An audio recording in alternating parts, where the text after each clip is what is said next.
Hai să ne uităm. Da, total de acord, Lexi. Hai să ne uităm la controversa în care a intrat Shelly cu MAPN, cu armata română. Pentru cine nu știe, totul a pornit de la această postare. Ege Manuela cu 20 de luni, cu tier 2, mulțumesc din suflet, să rămână. De la această postare făcută de...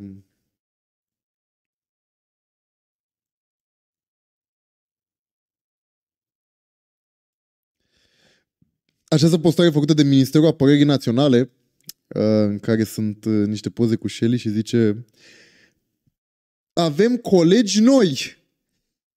Dacă până și Shelly a decis să se alăture armatei române, voi ce mai așteptați? Fire emoji.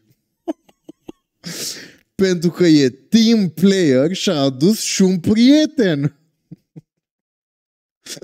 Prietenul respectiv fiind Drăcea, dar...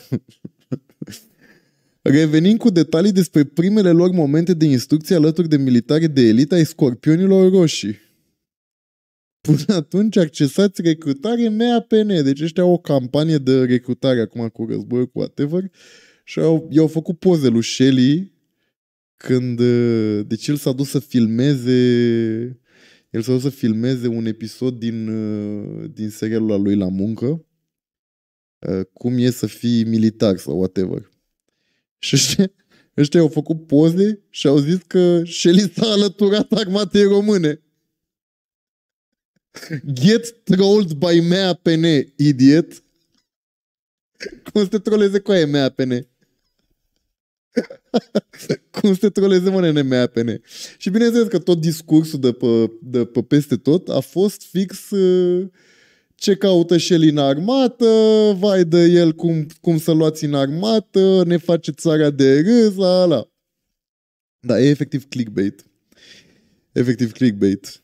Iată, alt papagal nu ați putut găsi? Cu asemenea armată, cu siguranță ne putem bate cu țestoasele ninja. Sincer, astea, controversele lui Shelly sunt printre preferatele mele.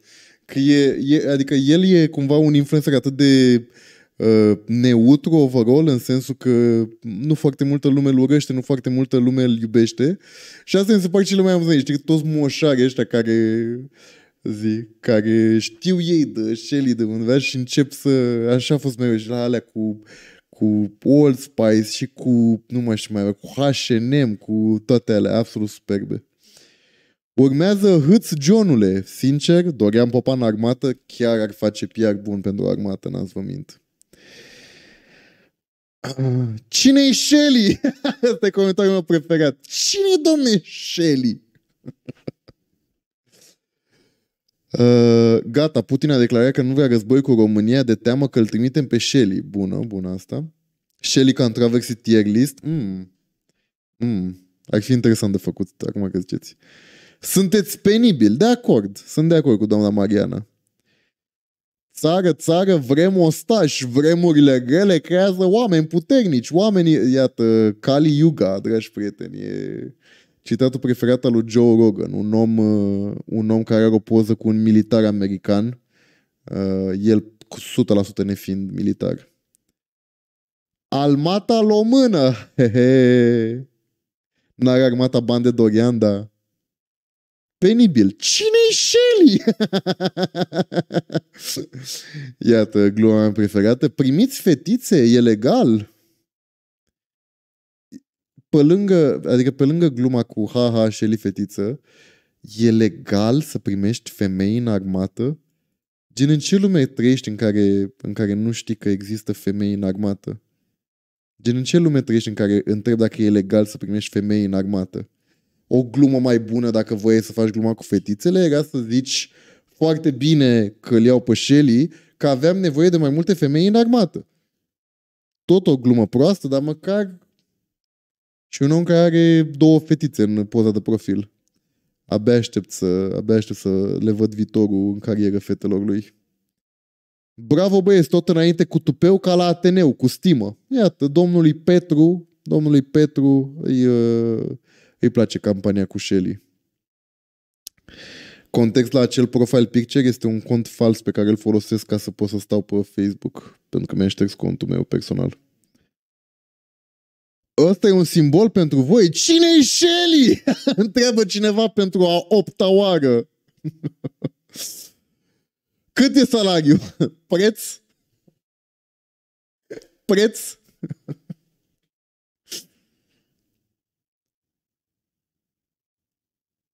Nu-l dați la scorpionii roșii, mai bine la șosetele roz.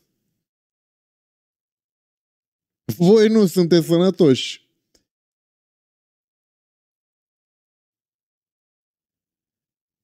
Bună strategie. Face armata un giveaway că dă 2000 de lei pe lună timp de 4 luni. Câți dintre voi, comentatori de fel, postaj de cafeluță, v-ați încuraja odrazele nepoții să facă minim 4 luni de instructaj, fie ei băieți sau fete? Top fan! Un top fan al Ministerului Apărării Naționale pe Facebook zice: poate că nivelul de salarizare este unul din impedimente, balanța între drepturi și îngrădiri și multe altele. Corect! Corect! Un top fan bazat. Un top fan bazat. Corect.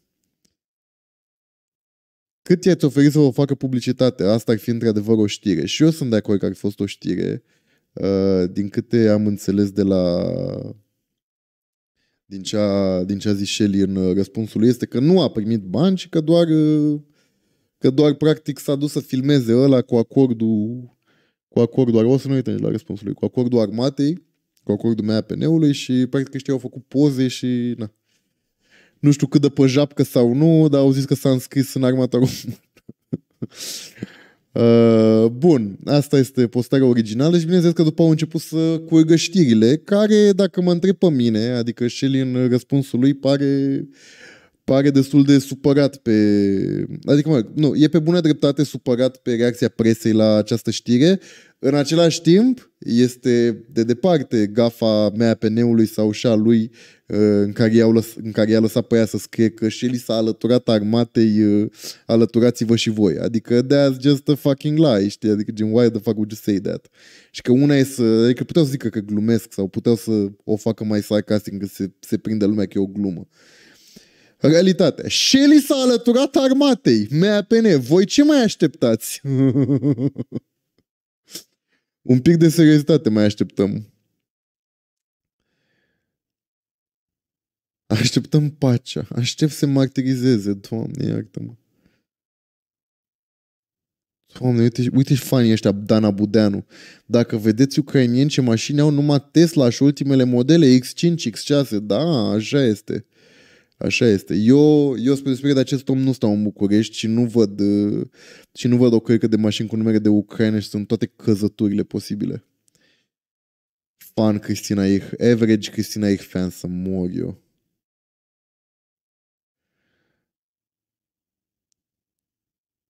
Am făcut armata și am fost instruit ca în caz de orice situație de apărare a țării să fiu pregătit să acționez. Această reclamă cu acest tip mă jignește. Ori te înrolezi voluntar și te pregătești minim un an într-un cadru cazon militaresc, ori du-te la muncă. A încercat să ducă la muncă pentru o zi, că asta e serialul. It's not wrong, I guess. Adică, da, I get it, că pentru un om, pentru un militar poate să pare jignitor, știi, că MAPN îi dă bani, adică, cazul prezentat de ăștia, știi, care la prima vedere părea că MAPN îi dă bani lui Shelly să se înscrie în armată și să profite de pe imaginea lui.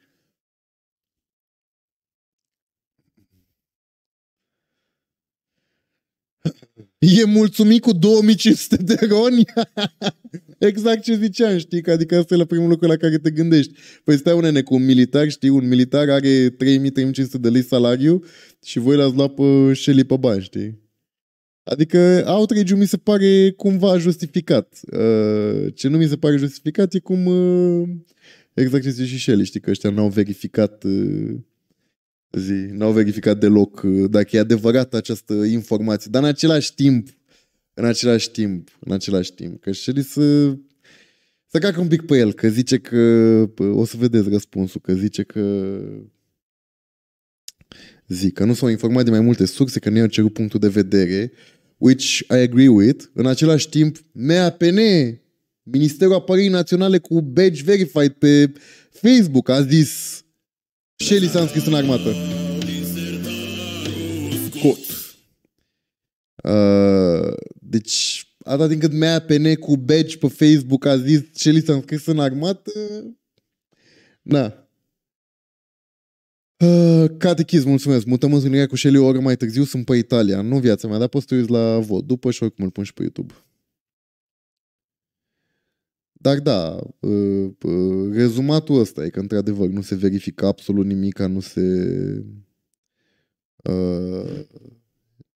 Că na, asta e viața de redacție. Efectiv, asta e viața de redacție de știri online. E totul la foc rapid, ai 30, 40, 50 de minute să scrii o știre rapidă și gen asta e, din păcate. Aici suntem. Așa, Antena 3, e foarte funny cu Antena 3 că Shelly după s-a dus la Antena 3 și o să vedeți. Deci Antena 3 a dat exact aceeași știre cu exact același titlu, 1-1 identic. Iată exact aceeași glumă, primesc și fete în armată. Literalmente, da, nu înțeleg cum este o noutate pentru acești oameni că în armata română și în toate armatele, majoritatea armatelor lumii lucrează. De fapt, cred că în toate armatele lumii lucrează și femei. Nu înțeleg. Dacă avem un batalion de Shelly, deja invadăm Dunărea în luptă cu cormoranii. Să nu uitați de bicuri să se radă pe picioare și mâini și cremă. Oh my god.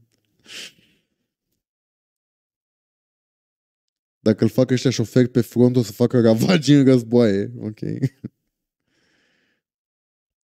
S-a auto-invitat Chifoi la tine pe stream, da, să stea liniștit.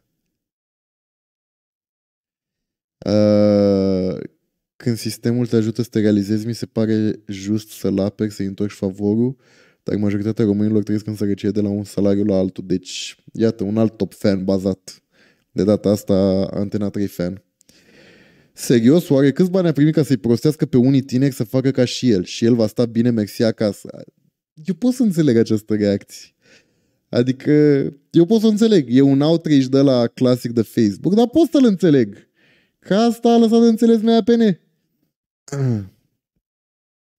Un pămpălău! Garăm!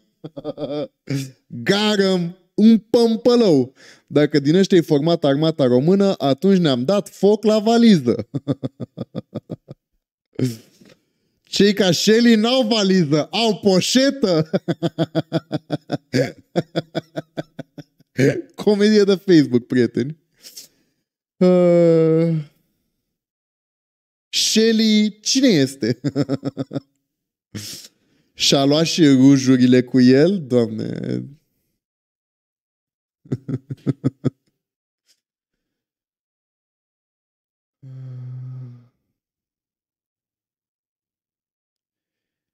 Cine dracu mai e și Shelly ăsta? E ceva piesă importantă? Da, este piesa SOS. În cantitate... Dacă vine și Dana Budeanu, mai stau 20 de ani în sistem. Păi da, ce primesc și femei în armată acum? Așteptăm să ne sugeți la întrebarea Shelly s-a alăturat armatei. Voi ce mai așteptați? Da. Și Dana Budeanu a postat despre asta. Măi, deci Instagramul Danei Budeanu este... Nu știu cum să zic... Nu știu cum să zic fără să o diagnostic psihiatric. Dar este un free flow al minții unui om paranoic.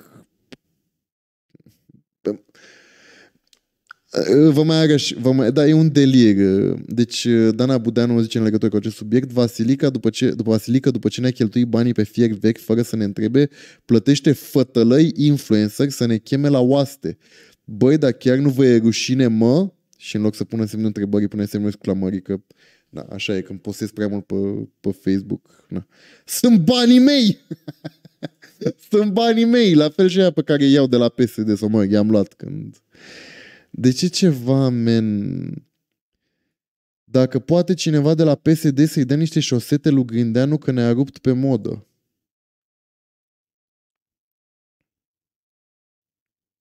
Și pe urmă mai sunt poze de-astea de...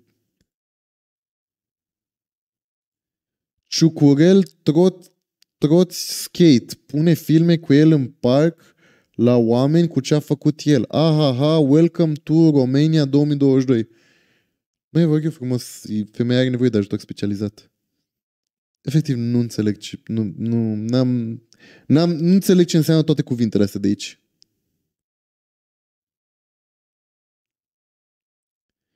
Locuitorii din Fântânița, Micești de Câmpie, Bistrița, Năsăud au scris pe verdict Dana Budeanu.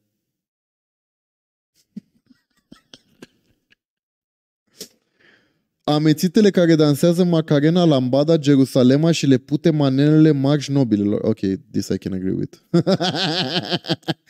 That I can agree with.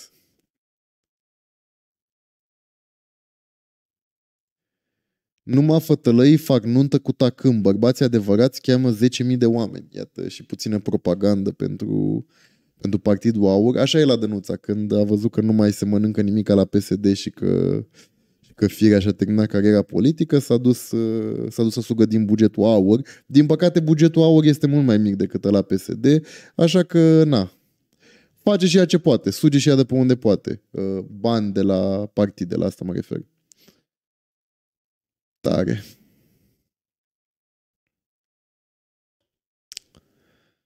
Tare. Așa, și ne uităm un pic și la asta, la răspunsul lui Shelly la toată chestia asta.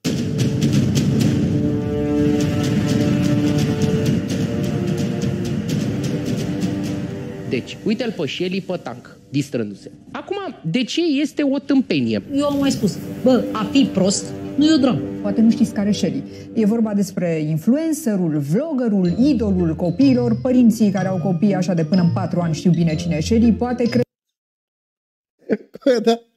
Ăștia de la TV sunt fucking, adică pe de-o parte sunt fucking insane și pe de cealaltă parte se chinuie atât de tare să roastuiască, dar bine, au prins boală pe Shelly de atunci, de când a mai făcut el toate alea cu de la televiziunea versus vlogger și toate alea. Dar sunt atât de over the top de fiecare dată când vorbesc despre Shelly în general, dar și despre alți vloggeri, am mai auzit de Dorian și la ala. Mergi să duc atât de departe. Shelly, omul cu 2 milioane de subscriberi pe YouTube, dar pe care îl urmăresc doar copiii sub 4 ani.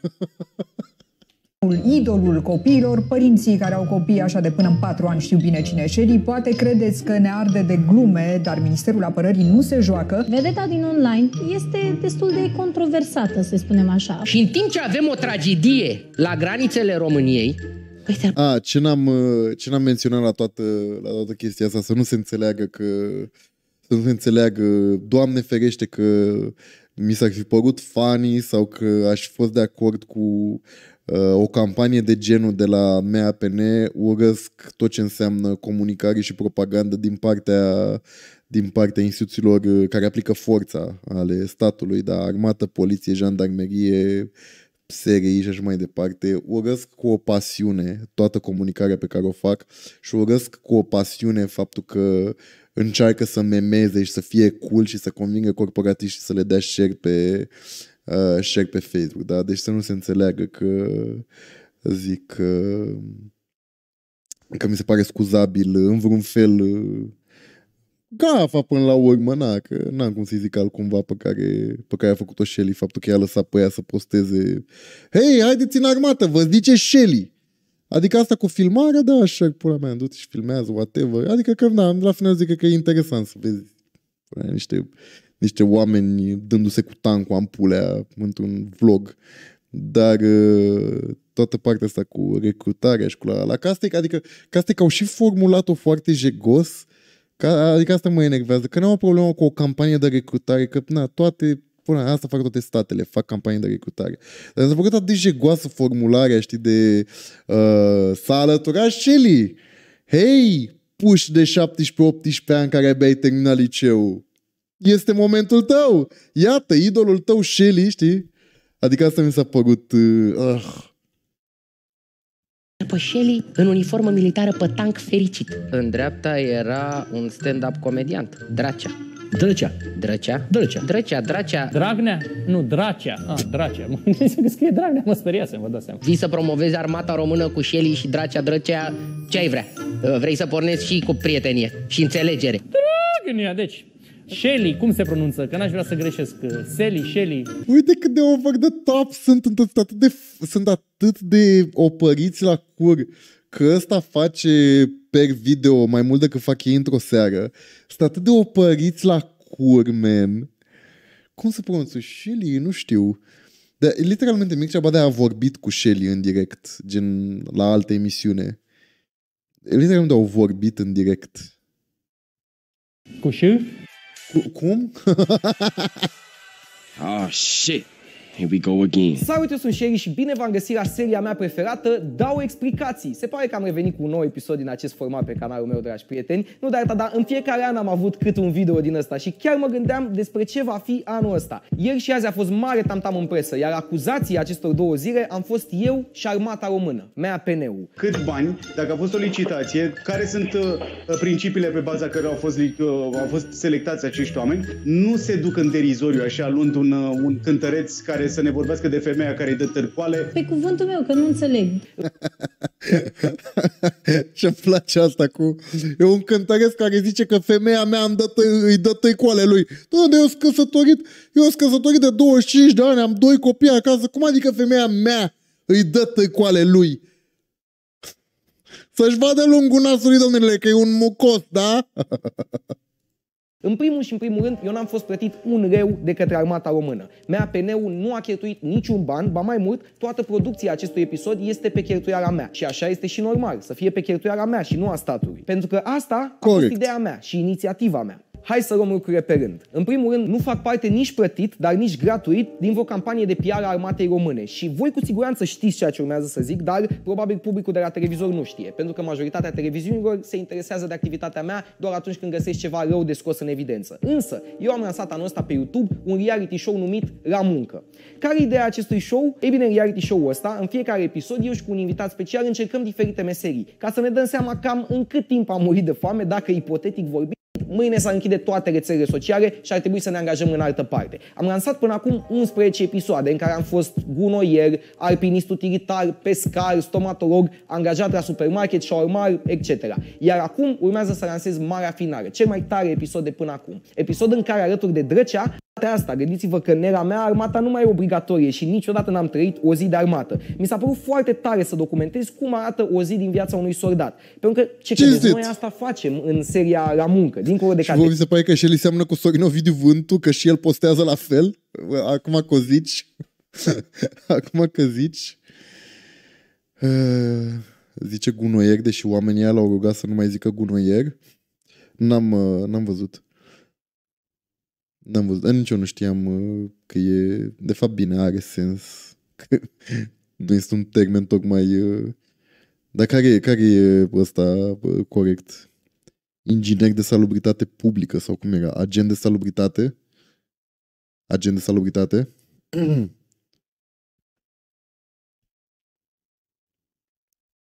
Aha, gotcha. Și glume, că e un show de divertisment. Ideea cu La Muncă e următoarea: să creștem respectul pentru munca grea pe care oamenii ăștia o fac în diferite industrii. Pentru că, din păcate, în generația mea e destul de răspândită mentalitatea asta acum că e o rușine să ai un job care implică muncă fizică. Că oamenii care mătură strada, spre exemplu, oamenii ăștia nu merită respect. Doar IT-știi și aia care stau la birou, domnule, sunt demni de respect. Sigur, nu o spun cu voce tare, dar îi vezi, adică vezi cum oamenii din generația mea vorbesc diferit. Cum ar fi să o cheme pe Cristina Ich pentru o zi de muncă? Cu doamna de la casă, față de cum vorbesc. Accentul s-a pus să se renunțe la a ne adresa cu gunoaie, că duce impresia că și ei ar fi gunoaie gen. Aha, gaci.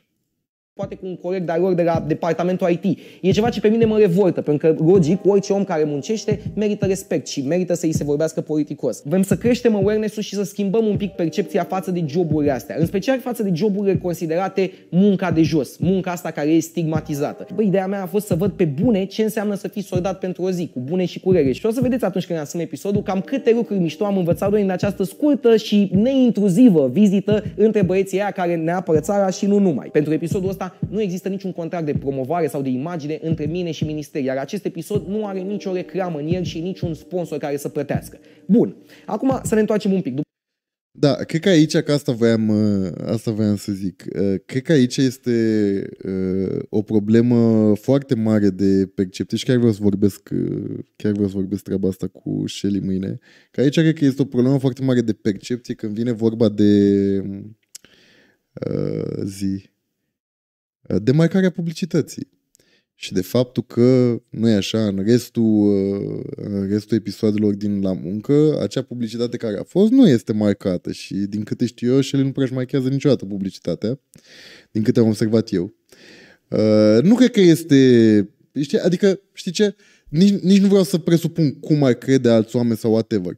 Dar mi se pare că în momentul în care îți marchezi toată publicitatea pe care o ai de marcat și mai faci o chestie de genul, și nu ai marcată, omul știe că nu este publicitate plătită. Pentru că tu în rest îți marchezi publicitate plătită. Adică mi se pare că e și chestia asta, știi, gen guys, trebuia să știți cumva sau trebuia să presupuneți sau trebuia să mă întrebați că nu e plătită. Păi, na, nu mai bine o marcai tu sau o marcai restul publicității plătite ca să fie evident că asta nu e marcată ca publicitate plătită, că atunci veneai și te pișai și mai tare pe ei. Și ziceai, bunine, eu toată publicitatea o am marcat. Asta în mod evident nu e marcată, therefore nu este publicitate. Ce să faci? După am decis că asta e ideea de episod pentru marea finală, am început să ne gândim la scenariu, am stabilit invitatul, pe Drăcea, și în paralel am făcut o cerere oficială către biroul de presă de la MAPN. Dom'le, pe mine mă cheamă Cutărescu, eu mă ocup cu treaba asta, mi-aș dori foarte mult să fac proiectul ăsta, dacă cumva e de interes pentru voi, aștept un răspuns. Am făcut toate demersurile legal și corect, n-am ascultături, eu le-am propus o idee, un proiect făcut pe cheltuiala mea, pe care domnii de acolo puteau să-l accepte sau să refuze. Le-a plăcut, așa că au acceptat ideea și noi am trecut la treabă. Doar că televiziunile, evident, au interpretat-o complet altfel. Așa, din distracție, dintr-un cântec fără voce, dacă mă întrebați. Păi dacă spuneți asta, vă vor sări în cap sutele de mii de fani cu vârste de până în 4 ani. S-a alăturat armata. Bă, da, nici nu cred că există, sau de fapt, nu, 200.000 de oameni sub... Dar nu, nici măcar nu există sute de mii de oameni. Dar e atât de stupid! E atât de stupid! Câți ani poți să ai ca să zice că ai 3 ani și la Shelly, nu? Deci ai între 3 și 4 ani, da? Ai ori 3 ori 4 ani. Nu există mai multe sute de mii de oameni care au 3 sau 4 ani în România. E de stupid! Armatei României. Măcar zic că au 12 ani. Deci murim pe loc. Shelly este din tank. Mă întreb dacă are sos. Nu așa se face o campanie de marketing. Scuze, dar pentru un boomer cum e Badea, that was pretty good. Shelly este din tank. Mă întreb dacă are sos. Nu așa. Și cu catul ăla acolo. Mă întreb dacă are sos.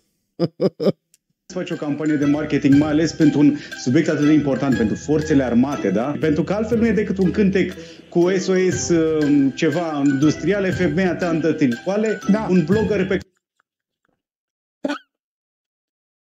Femeia mea acasă! Care îl vedem jucându-se cu armă și mă întreb de ce nu l-au luat așa pe Dani Mocanu, că manelistul Dani Mocanu, că are chiar niște fapte de armă. Trebuia să...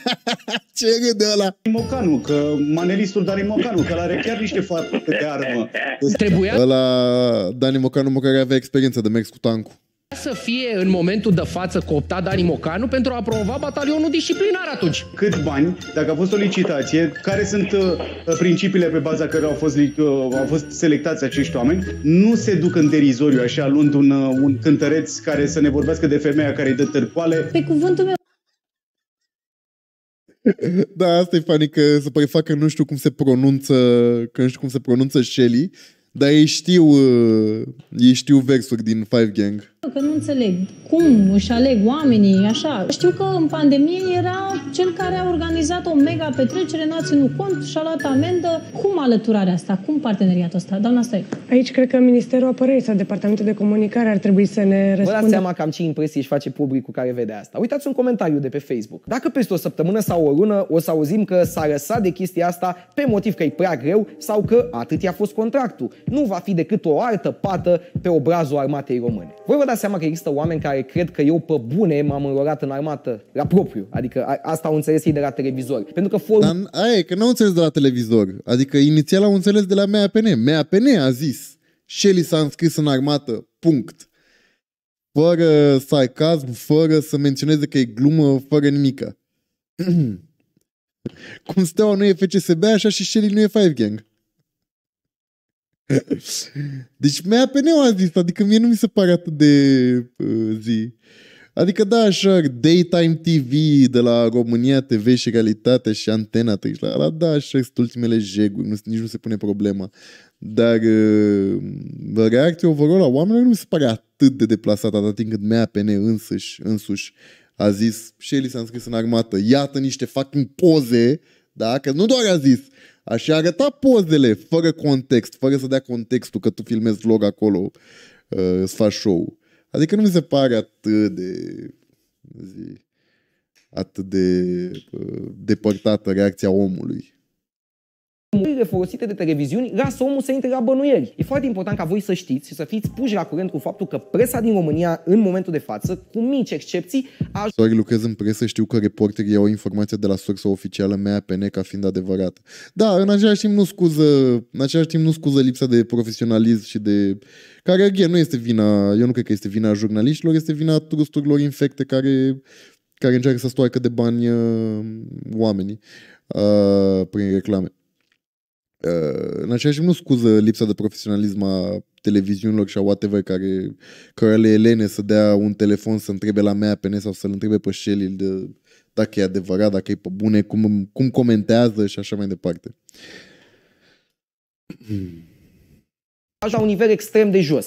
Un nivel unde informația nu mai trebuie verificată. Aceeași presă, acum foarte puțin timp, l-a omorât pe Florin Salam fără să verifice o secundă înainte să dea știrea. Știre, atenție, venită dintr-o singură sursă. Adică cineva a sunat acolo și a zis: bă, sunt prieten cu Salam și a murit. Și gata, a fost știre. Ăsta e nivelul, înțelegeți? S-a dat o informație despre moartea unui om dintr-o singură sursă. Și oricum eu am avut cazuri unde nici măcar n-a fost nevoie de o sursă. Acum 2 ani, spre exemplu, RTV a inventat știri cu mine fără nici măcar o sursă. În majoritatea By the way, i-a dat în judecată și a câștigat.